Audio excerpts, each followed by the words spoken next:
মানুষ যত বড় আলেমেই হোক না কেন, কোনো লাভ হবে না যদি উদ্দেশ্যে ভিন্নতা থাকে।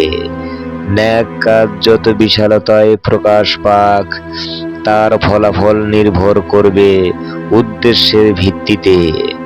আমাদের আলেমত্বের সহি উদ্দেশ্য বুঝতে হবে। আমি আলেম হয়ে যত বড় ন্যাক কাজ করি, যে উদ্দেশ্যে করি, তার প্রতিদান উদ্দেশ্যগতভাবেই পাব। কিন্তু আমাদের এমন বোধ থাকতে হবে, আমার এই ন্যাক কর্ম কঠিন বিচারের দিনে কতটুকু সুফল বয়ে আনবে, না উল্টো কুফল বয়ে আনবে। আমি অনেক বড় সম্মানিত আলেম হয়েছি, মানুষ আমাকে ডাকছে, আমি জ্ঞান বিতরণ করছি। কিন্তু যখন ভয়ঙ্কর বিচার দিবসের মুখোমুখি হব, বিচার দিবসে রব্বুল আলামিন আমাকে জিজ্ঞেস করবে, তুমি দুনিয়ার জীবনে কি করেছো?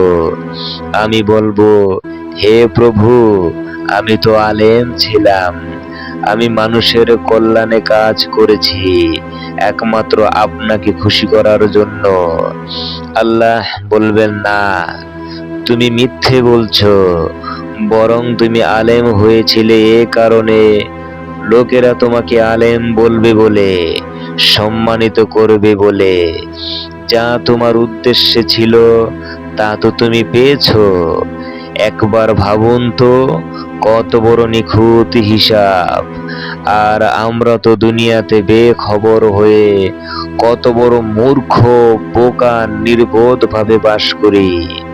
ন্যাক কাজের জন্য দর কষাকষি করি, আলেমত্ব ব্যবহার করে পার্থিব জীবনের স্বার্থে নিজেকে প্রতিষ্ঠিত করার প্রতিযোগিতা করি।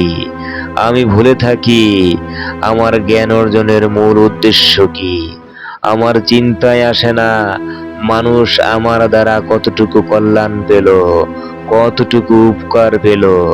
আমার ভাবনায় আসে না আমি মানুষকে কি দিতে পারলাম। আমি এমন আলেম হয়েছি, নিজের ব্যস্ততায় মুগ্ধতা থাকি সারাক্ষণ।